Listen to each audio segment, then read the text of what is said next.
ఈ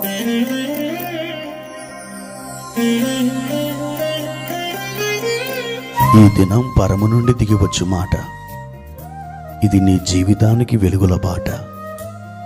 నీ ఒడిలో ఉంచబడిన దీవెనల మూట, అద్భుతాల ఆనంద ఊట. జనవరి 30 సంవత్సరమంతా మీరు బైబిల్ చదివి ముగించడానికి ఈరోజు మీరు చదవవలసిన లేఖన భాగం ఉదయం పాత నిబంధన నుండి నిర్గమాకాండము 23, 24 అధ్యాయములు, సాయంత్రం క్రొత్త నిబంధన నుండి మత్తయి సువార్త 20వ అధ్యాయము 1 నుండి 16 వచనం వరకు. ప్రియమైన దేవుని బిడ్డలారా, ఈ ఉదయకాల సమయంలో పరలోకపు తండ్రి తన అద్భుతమైనటువంటి కృపా సామర్థ్యములను మీకు దయచేయునుగాక. మీరు చురుకైన వారిగా ఈ దినం నడిపించబడుటకు దేవుని ఆత్మ మీకు సహాయము చేయబోతున్నారు. ఈరోజు మీరు ధైర్యముతో ముందుకు సాగండి. ఆయన అందరికీ ఉపకారములు చేయు దేవుడు. ఎప్పుడు కూడా ఆయన మిమ్మల్ని దాటి వెళ్ళడు. ఆయన మీతోనే వచ్చుచూ ఉన్నాడు. మీరు ఎక్కడ ఆగితే ఆయన అక్కడ ఆగిపోతున్నాడు. మీరు ఎక్కడ కూర్చుంటే అక్కడ ఆయన కూర్చుంటున్నాడు. ఎందుకో తెలుసా? ఆయనలో మీరును, మీలో ఆయనయు ఉన్నారు. మనం దేవునితో ఏకమై ఉన్నాం కనుక ప్రభుతో మనకు ఇవ్వబడిన ఈ అద్భుతమైన బాంధవ్యం బట్టి మనం నిజంగా ఎంతో ధన్యులమై ఉన్నాం. ప్రియమైన దేవుని బిడ్డలారా, ఈరోజు దేవుడు మనకు ఏర్పాటు చేసిన వాక్య భాగమును చదువుకుందాం. ఇర్మియా గ్రంథం 33వ అధ్యాయము 3వ వచనం. నాకు మొర్రపెట్టుము, నేను నీకు ఉత్తరమిచ్చేదను. నీవు గ్రహింపలేని గొప్ప సంగతులను, గూఢమైన సంగతులను నీకు తెలియజేతును. ప్రియమైన దేవుని బిడ్డలారా, ఈరోజు ప్రభు మనకి అద్భుతమైన వాగ్దానం చేస్తున్నారు. ఆయన చెప్తున్నాడు, నా ప్రియ బిడ్డ, నాకు మొర్రపెట్టుము. నీవు నాకు మొర్రపెట్టినట్లయితే నేను నీకు ఉత్తరమిచ్చేదను అని చెబుతున్నాడు. నాకు మొర్రపెట్టుము, నేను నీకు ఉత్తరమిచ్చేదను అని ఆయన చెబుతున్నాడంటే ఆయన జీవము గల దేవుడై ఉండాలి. ఆయన జీవం గల దేవుడు కనుకనే నేను నీకు ఉత్తరమిచ్చేదను అని ఆయన మనతో చెప్పగలడు. ప్రియ దేవుని బిడ్డ, ఇంత అద్భుతమైనటువంటి వాగ్దానం ఆయన మీతో చేస్తున్నప్పుడు మీరు ఒకవేళ మౌనంగా ఉన్నట్లయితే, ఏమీ అడగకుండా మీరు స్తబ్దుగా ఉన్నట్లయితే నిజంగా ఆ నష్టం పూడ్చలేనంతగా ఉంటుంది. ఒక అద్భుతమైనటువంటి అవకాశం ఆయన మనకిస్తున్నాడు. నాకు మొర్రపెట్టు, నేను నీకు జవాబిస్తాను, నేను నీతో మాట్లాడతాను, నేను నీ అవసరములను తీరుస్తాను. యెబ్బేజు కూడా దేవుని సన్నిధిలో ఆయన ప్రార్థించాడు. ఇశ్రాయేలీయుల దేవుని గూర్చి మొరపెట్టి, నీవు నన్ను నిశ్చయముగా ఆశీర్వదించుము, నా సరిహద్దులను విశాలపరచుము, నీ చెయ్యి నాకు తోడుగా ఉంచుము, కీడు రాకుండా అందులో నుండి నన్ను తప్పించుము అని ఆయన ప్రార్థన చేసినప్పుడు అతడు మనవి చేసిన దానిని దేవుడు ఆయనకు దయచేసెను అని మనం చదువుతాం. మీరు మొదటి దినవృత్తాంతాలు 4వ అధ్యాయము 9, 10 వచనాలు చదువుకోండి. మన దేవుడు ప్రార్థన ఆలకించువాడు, మన మొరలను వినే దేవుడు. నా ప్రియ దేవుని బిడ్డ, అటువంటి గొప్ప దేవుణ్ణి మనం కలిగి ఉన్నాం. మనం ఎందులోనూ నిరాశపడాల్సిన అవసరం లేదు.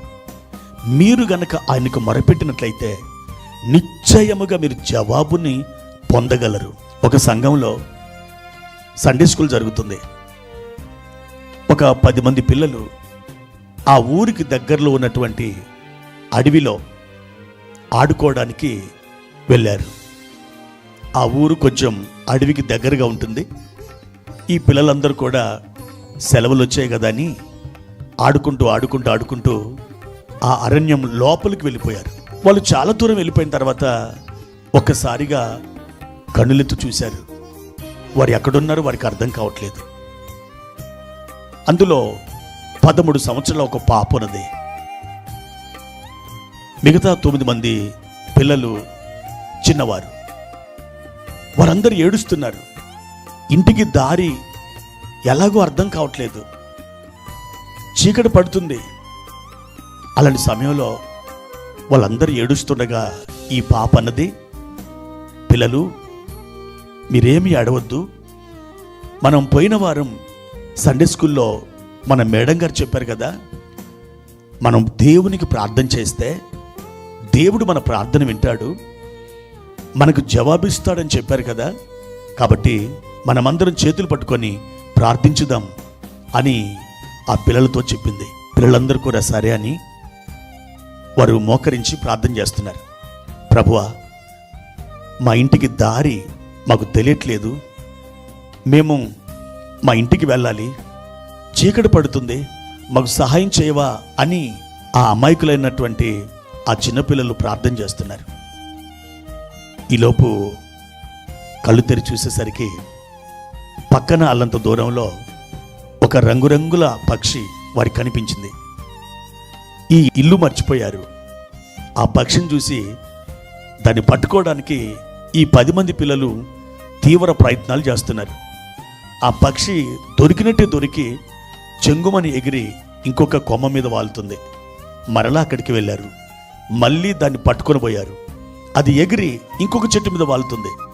అలా వారు వెళ్ళడం, ఆ చిన్న పక్షి ఎగరడం, ఇంకొక చెట్టు మీద రాలడం, ఇలా ఎన్నో మార్లు జరిగింది. ఈ పిల్లలందరూ కూడా విసిగిపోయారు. ఈసారి ఎలాగైనా ఆ పక్షిని మనం పట్టుకొని తీరాలి అని చెప్పి ఆ పిల్లలందరూ ఆ పక్షి ఉన్నటువంటి ఆ చెట్టు చుట్టూ చేరారు. దేవుని బిడ్డలారా, ఈలోపు ఆ పక్షి చెంగున ఎగిరి ఎక్కడికో వెళ్ళిపోయింది. మరలా ఆ పక్షి కనపడలేదు. ఈ పిల్లలు అలా పైకి చూస్తూ అది కనిపించకపోయేసరికి వారందరూ తలలు వంచి పక్కకు తిరిగి చూశారు. ఇంకేముంది, వారు తమ ఇంటికి వచ్చేశారు. దేవుడు ఆ పసిపిల్లల ప్రార్థన విని ఒక పక్షిని పంపి ఆ పక్షి మీద వారి దృష్టి మరల్చి ఆ పక్షి వారి ఇంటి వైపే సాగి వెళ్ళేటట్టుగా ఆయన చేసి, ఆ విధంగా చిన్న బిడ్డల ప్రార్థన ఆలకించి వారిని తమ గృహాలకి చేర్చడం జరిగింది. ఎంత గొప్ప అద్భుతం! ప్రియమైన దేవుని బిడ్డలారా, మీరు ఏ పరిస్థితుల్లో ఉన్నా దేవుని సన్నిధిలో ప్రార్థించండి. తప్పకుండా ఒక జవాబుని ఆయన మీకు ఇస్తారు. అద్భుత రీతిలో, ఆశ్చర్యకరమైన రీతిలో ఆయన సహాయాన్ని మీరు పొందుతారు. ఎందుకంటే నువ్వు మోకరించి ప్రార్థిస్తున్నటువంటి దేవుడు జీవము గల దేవుడు. ప్రార్థన. ప్రియమైన తండ్రి, మీ ఘనమైన నామానికి వందనాలు. ఈ ఉదయకాల సమయంలో ప్రభువా, మీరు నాతో, మా అందరితో ఎంతో స్పష్టంగా మాట్లాడినందుకు వందనాలు. ఈ ఉదయకాలం మా ప్రియులను మీరు ఆశీర్వదించండి. వారు ప్రార్థించుచుండగా వారి మొర్ర మీరు ఆలకించండి. వారికి మీరు జవాబును దయచేయండి. ఏ విషయమై మీ సన్నిధిలో ప్రార్థిస్తూ వస్తున్నారో ఆ మనవిని మీరు ఆలకించి జవాబును దయచేసి మీరు వర్ధిల్ల చేయమని అడుగుచుంటున్నాను. కృపాక్షేమములతో నింపి బలపరిచి వర్ధిల్ల చేయమని ఘనత, మహిమ, ప్రభావాలు మీకే అర్పిస్తూ యేసుక్రీస్తు నామములో ప్రార్థించి అడిగి వేడుకుంటున్నాము తండ్రి. ఆమెన్.